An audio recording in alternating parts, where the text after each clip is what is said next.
Not 1, not 2, not 17 kinds of hops. With like little tiny green squishy pine cones. Why can't I say that properly? Am I drunk?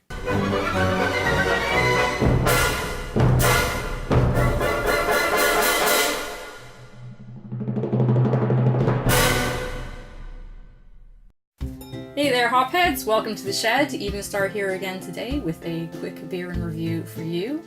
The beer I have to review for you today is a 31 hop IPA from Butcombe Brewery. Yes, not 1, not 2, not 7, but 31 varieties of hops have gone into this beer.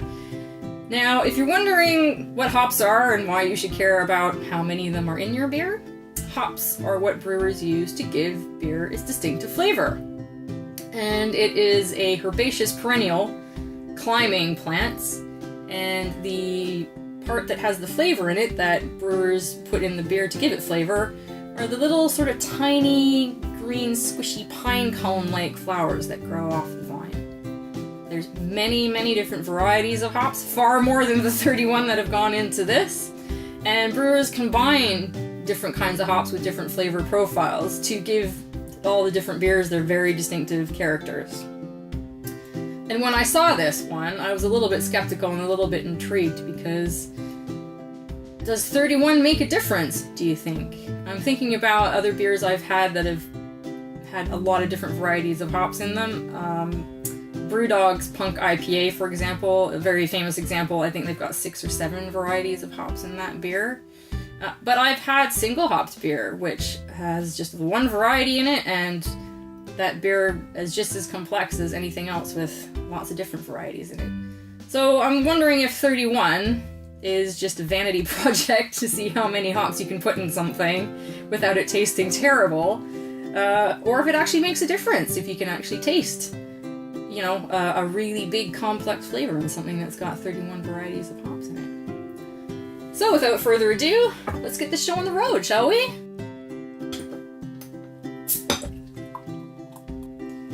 As you can see, very golden color, quite gold for an IPA. Smells kind of tropical and yet grassy. So a bit like guava and lime with freshly cut grass. See what it tastes like. Well, for something that has so much in it to give it flavor, it doesn't actually taste like very much of anything. Rather sadly. I don't know what I was expecting. I was expecting a big, you know, flavor punch in the face. But that isn't really what I'm getting here. It's not a bad flavor. It just isn't extraordinary. It doesn't... You know, if somebody put that down in front of me and asked me to guess how many kinds of hops were in it, I wouldn't have said 31 at all. It's not particularly bitter, either. It's very light flavors, not bitter, not overly sweet. I think that's what I'd have to say. It's not really one thing or the other. It's very firmly and decidedly middle of the road. So for something that's got an extraordinarily high number of flavoring agents in it, it doesn't really seem to come out in what I'm tasting here. Something a little bit vegetative in there. Some beers have something a little bit like parsnip or sweet potato flavor, so not fruity, but more on the sweet vegetable side, so like a bit like a squash. Well, I can't say I don't like it. If you put that down in front of me, yep, I'd definitely drink that. It would be good with food because the flavor isn't actually too heavy. It's not too sweet, and it's not too bitter. So if you're having, you know, a nice piece of whitefish or something like that, that would be a very good beer to have with a meal like that, or maybe a, you know, chicken pot pie, something like that.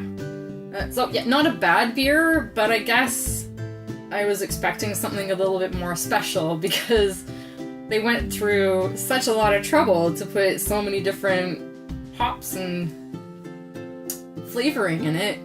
I'm really wondering what the motivation was there, or if it was just to see, let's put 31 in and it's a bit of a gimmick. So I think it's a bit of a gimmick, really. I've definitely had more complex and possibly better tasting beers that have not had like a shit ton of hops in it. So there you go. Try it or not, folks. But don't be expecting, a huge smack in the mouth of flavor from the 31 hops. But, well, all in all, fairly pleasant beer. So until next time, I'm Evenstar, you're in the shed, and this is the Beer in Review.